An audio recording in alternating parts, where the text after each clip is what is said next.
Hello everyone. यहाँ पे standard 12th statistics के बाद आज हमने बीकॉम फर्स्ट ईयर स्टैटिस्टिक्स का चैप्टर स्टार्ट किया है। चैप्टर नंबर 1 इजी चैप्टर है, उसमें टाइम कम लगेगा।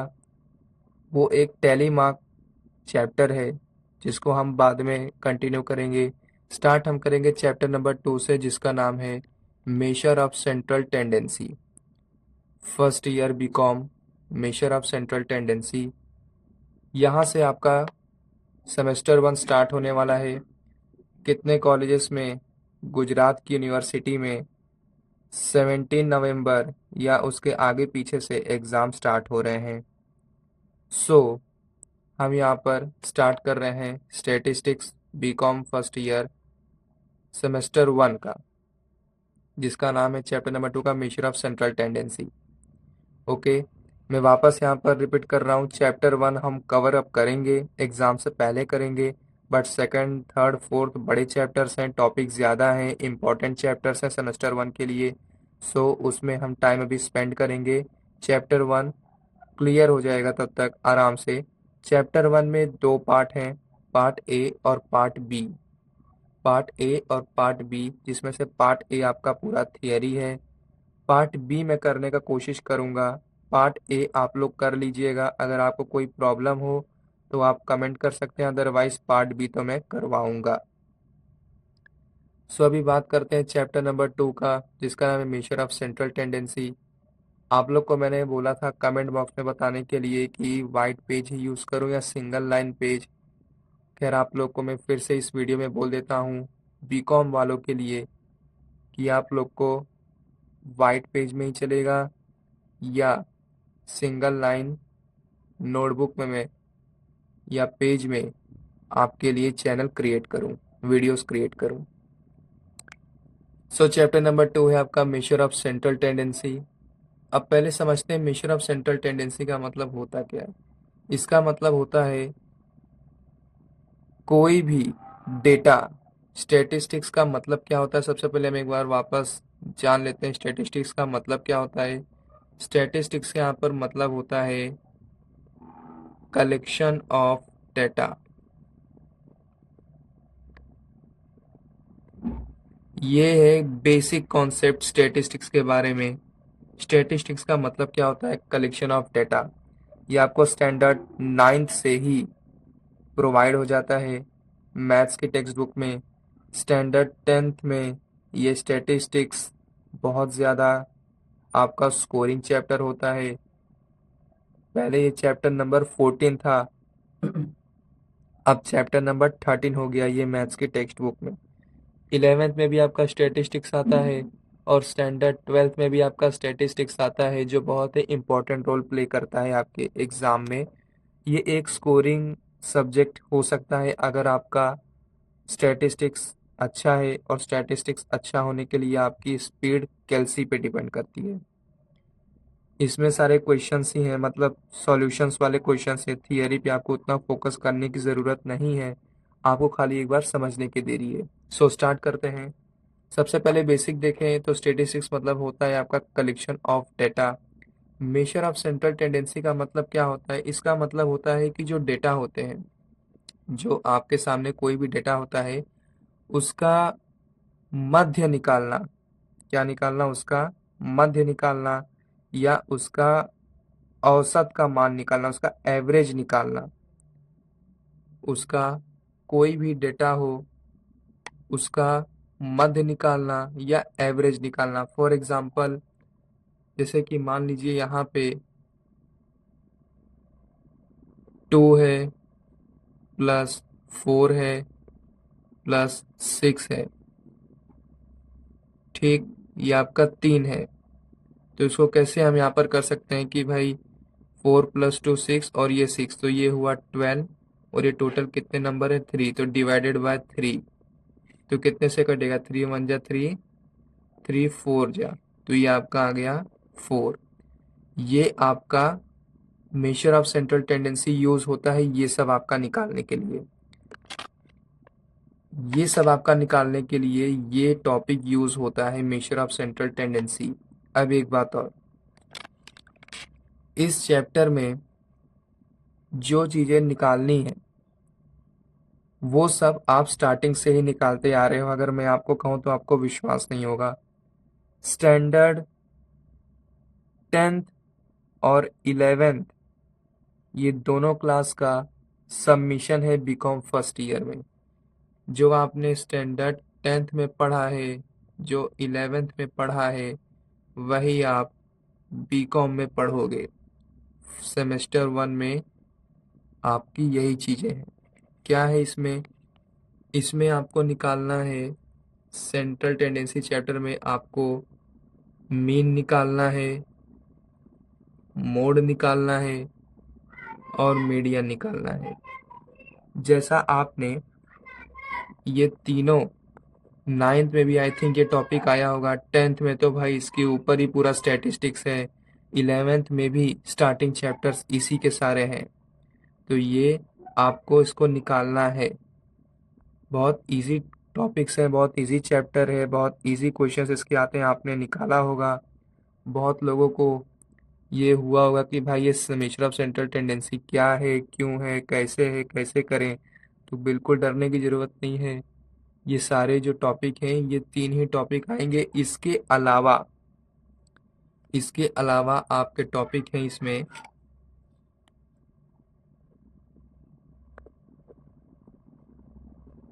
आपके पास कंबाइन मीन है, आपके पास जियोमेट्रिक मीन है। ये 3 के बाद ये 2 भी आपके टॉपिक हैं इस चैप्टर में। ये सब हैं और ये हैं, ये 2 आपके टॉपिक हैं। इतने टॉपिक हैं, इसके आगे भी का 2 टॉपिक और होगा, वो हम वीडियो में देखेंगे, चेक करेंगे। आपको सारे टॉपिक में क्लियर करवाऊंगा, इलस्ट्रेशन से लेके क्वेश्चन तक। तो ये सारा यहाँ पे कवर अप होगा। ठीक, तो इतने सारे टॉपिक है, इतने सारे यहाँ पे हर चीज़ हैं, एक एक करके हम सब देखते हैं। स्टैटिस्टिक्स में मैंने आपको जस्ट कहा, थियरी में आपको उतना फोकस करने की ज़रूरत नहीं है, थियरी आप खुद से करेंगे तो भी हो जाएगा। बिल्कुल भी यहाँ पे कोई भी चीज़ की आपको थियरी में टेंशन लेने की ज़रूरत नहीं है। मेन मुद्दा है खाली क्वेश्चन और सॉल्यूशन करना, और कुछ भी नहीं। ठीक, तो सीधा हम क्वेश्चंस की तरफ बढ़ते हैं। इंट्रोडक्शन सेकंड चैप्टर में खाली इतना ही था। अदरवाइज आप एक बार थियरी को देख लेना, मैं आपको फिर 2 बार रिपीट कर चुका हूँ, फिर बोल रहा हूँ। उस पर उतना फोकस करने की ज़रूरत नहीं है, अदरवाइज आप एक बार चेक कर लीजिएगा। खैर, तो आपको ये खाली 3 टॉपिक ही इस चैप्टर में यूज़ करने हैं, और ये बाकी के जो 2 टॉपिक एक्स्ट्रा, उसके अलावा जो बचा खुचा होगा वो हम करेंगे यहाँ पे। ठीक, उसके बाद यहाँ पे अब मैं आपको यहाँ पे एक्स्ट्रा बता देता हूँ इन सब के फॉर्मूला। तो हम 2.1 में 2.1 जो आएगा उसमें आपको मीन निकालने के लिए बोलेगा, तो यहाँ पे हम समझ लेते हैं सबसे पहले इंट्रोडक्शन मीन के बारे में। मीन में 3 फॉर्मूला है। एक फॉर्मूला है आपकी ये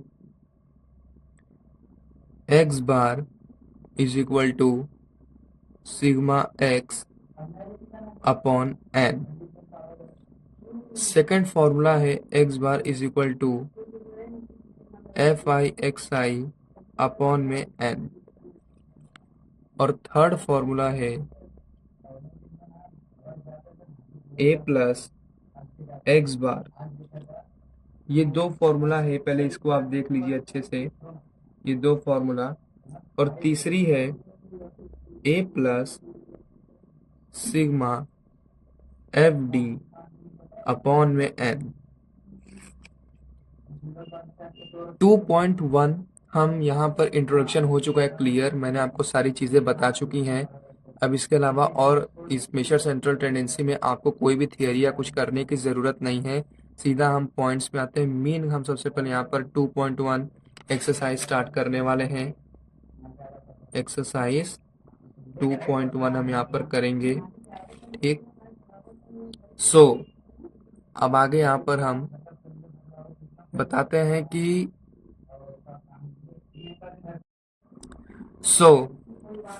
ये जो फॉर्मूला है सिग्मा एक्स अपॉन एन, ये यूज होता है ऑब्जर्वेशंस के लिए।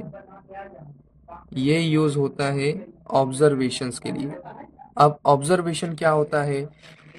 आप लोग 10th में पढ़े होंगे मीन मीडियन मोड। मीन यानी जिसमें खाली ऐसे नंबर्स लिखे हों।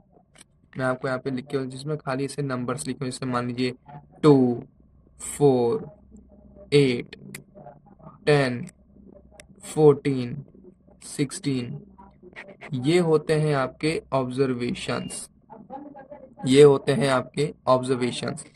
उन सब के लिए ये वाला फॉर्मूला यूज होगा। ऑब्जर्वेशंस, उन सब के लिए ये वाला फॉर्मूला यूज होगा। उसके बाद sigma F I x I N, ये फॉर्मूला यूज होगा ऑब्जर्वेशन प्लस फ्रीक्वेंसीज के साथ। ये आपका होगा, यहाँ पर मैं ठीक से लिख देता हूँ, ऑब्जर्वेशन प्लस फ्रीक्वेंसी के साथ ये वाला फॉर्मूला आपका यूज होगा।